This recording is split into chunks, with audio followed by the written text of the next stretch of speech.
சிவபெருமான் ஏன் சுடுகாட்டுக்கு காவல் இருக்கிறார் தெரியுமா? பார்வதி தேவிக்கும் இதே கேள்வி எழுந்தது.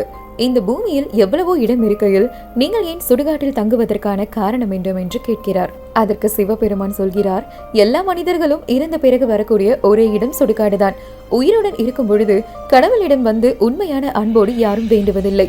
எனக்கு இதை கொடு அதை கொடு என்றுதான் வேண்டுகிறார்கள். இவர்கள் இறந்த பிறகு அவர்களை நினைத்து உறவினர்கள் சிறிது காலமே கவலைப்படுவார்கள்.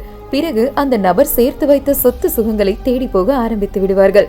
அப்பொழுதுதான் அந்த ஆன்மா உணரும், வாழ்நாள் முழுவதும் செல்வத்தை நோக்கி ஓடி வீணடித்து விட்டோம் என்று, மோட்சத்துக்கான புண்ணிய பலனை சேர்த்து வைக்காமலே விட்டு விட்டோம் என்று.